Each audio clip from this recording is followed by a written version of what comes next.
Assalamualaikum warahmatullahi wabarakatuh. Salam sejahtera untuk kita semua. Saudara-saudara sekalian, selamat berjumpa kembali dengan Pusbintek Palira dalam acara atau program Ngaji Desa Palira. Pada seri yang ke-14 ini, kita akan mengupas masalah pertanggungjawaban kepala desa di akhir tahun anggaran. Dalam topik ini kita akan kupas dalam 2 seri karena lumayan panjang. Saudara sekalian, sebelum kita mulai lebih lanjut, maka jangan lupa selalu rajin nyambangi websitenya Pusbintek Palira, juga channel YouTube dari Pusbintek Palira. Lupa pula kasih jempol, subscribe, dan rajin untuk dikirim, di-share ke semua jejaring sosial Anda. Saudara,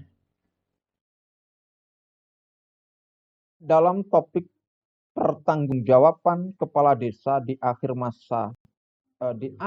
tahun anggaran ini, kita merujuk pada landasan hukum. Fokusnya ada di 3 peraturan Menteri Dalam Negeri, yaitu Peraturan Menteri Dalam Negeri nomor 46 tahun 2016, yang mana diuraikan tentang hal ini ada di pasal 3 dan 4, kemudian pasal 8 dan pasal 9, lalu di pasal 10 dan pasal 11. Yang kedua adalah mendasarkan fokus pada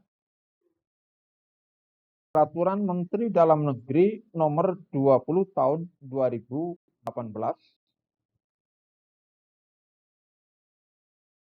Fokusnya ada di pasal 70, pasal 71, dan pasal 72. Saudara, pertanggungjawaban kepala desa di akhir tahun anggaran. Sebutannya apa saja? Secara garis besar sesungguhnya adalah berdasarkan substansinya ini ada 2.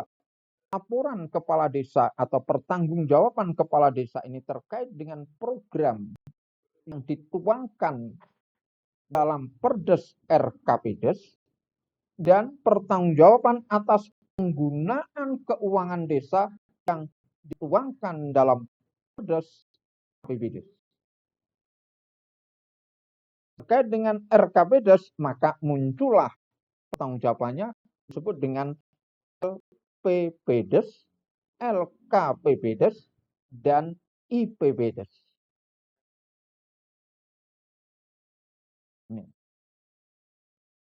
LKPPdes ini, LPPdes atau laporan penyelenggaraan pemerintahan desa, ini disampaikan kepada Bupati.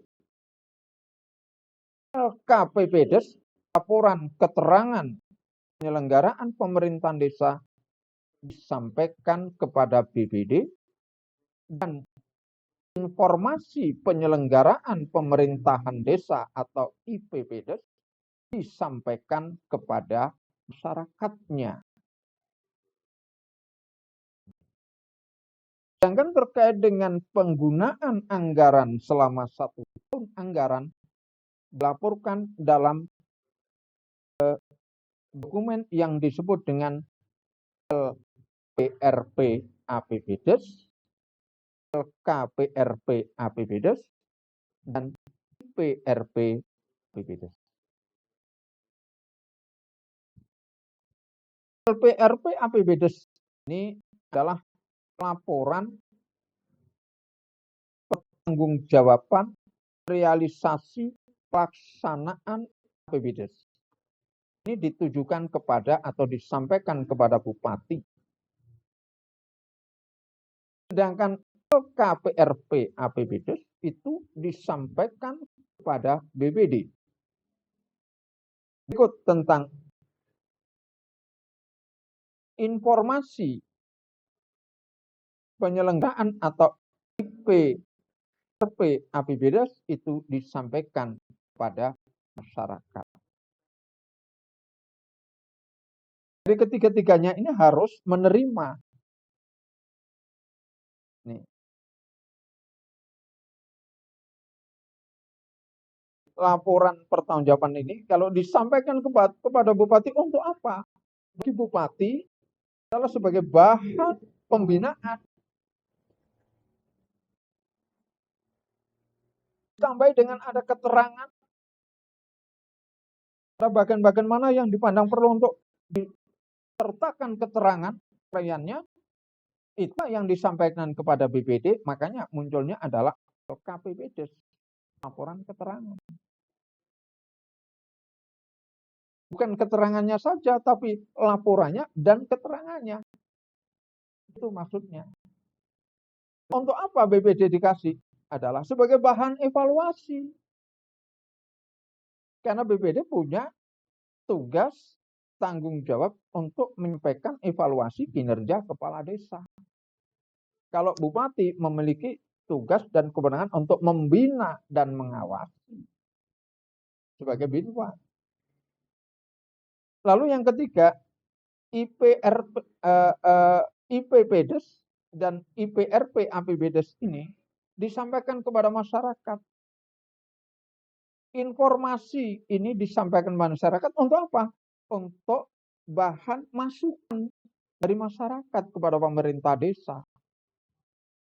Untuk masukan. Bagaimana mungkin masyarakat akan bisa memberikan masukan kepada pemerintah desanya kalau selama ini tidak pernah dikasih informasi apapun? Tidak mungkin.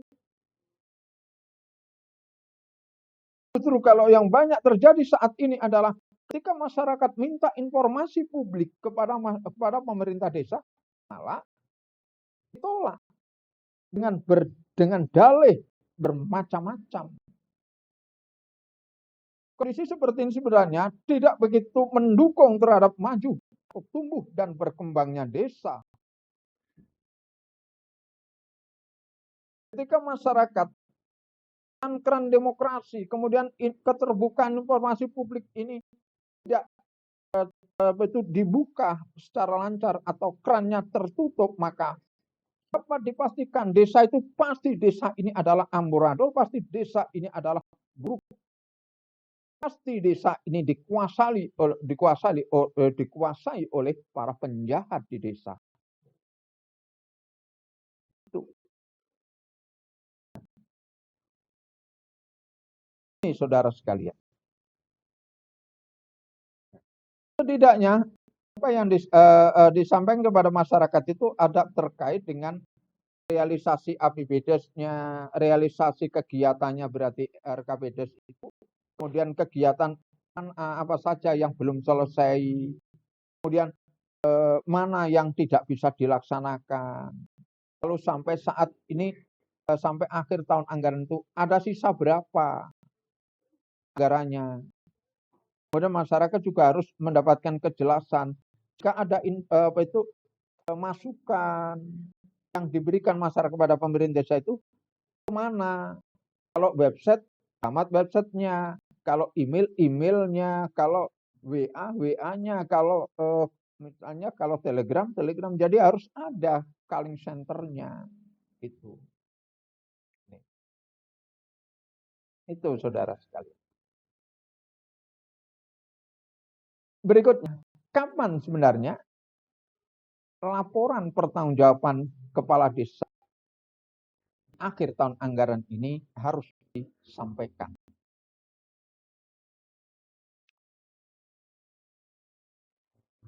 Pertanggungjawaban kepala desa akhir tahun anggaran ini disampaikan kepada 3 institusi tadi selambat-lambatnya 3 bulan setelah habis tahun anggaran. Tahun anggaran itu per 1 Januari hingga 31 Januari, 31 Desember, nanti habisnya adalah per 31 Desember, maka 3 bulan setelah itu adalah 31 Maret.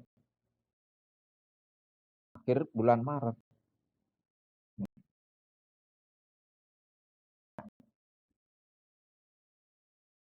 Jadi akhir bulan Maret itu sudah tidak ada lagi persoalan pertanggungjawaban belum disampaikan dan sebagainya. Semuanya itu kalau dikerjakan dengan baik sesuai dengan aturan, maka tidak ada lagi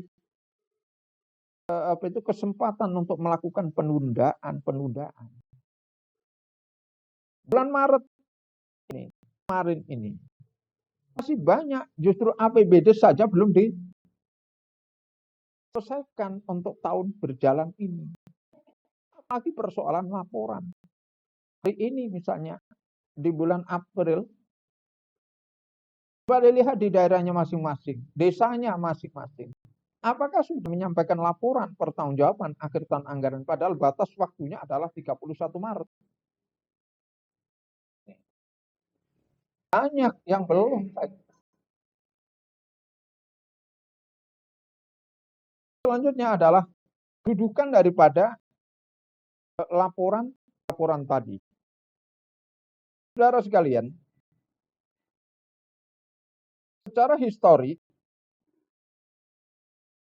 Mendagri nomor 46 tentang laporan kepala desa itu terbit tahun 2016. Dalam Permendagri ini tidak menyebutkan secara eksplisit bahwasanya LPBdes itu adalah perdes. Ya, memang. Tetapi 2 tahun berikutnya terbitnya Peraturan Menteri Dalam Negeri Nomor 20 Tahun 2018 tentang pedoman pengelolaan keuangan desa, ternyata muncul pada pasal 70 bahwa laporan keuangan atau LPRP APBdes itu adalah perdes. Ditambah lagi frase berikutnya, dan merupakan bagian tak terpisahkan dengan LPPdes. Frasa ini saya dapat memberikan satu simpulan dengan memperhatikan histori daripada kedua peraturan menteri tersebut, maka LPPdes itu merupakan karena perdes dan merupakan satu dokumen dengan LPPdes, maka keduanya adalah perdes. Keduanya adalah perdes dalam satu dokumen.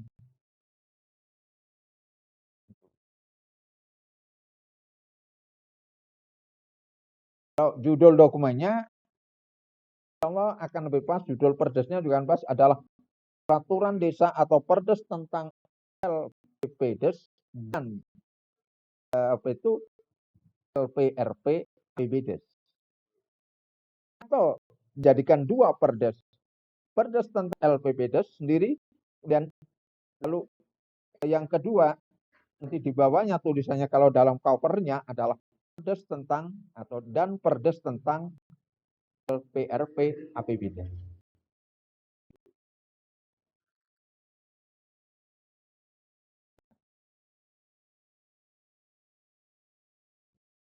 Itulah saudara, pada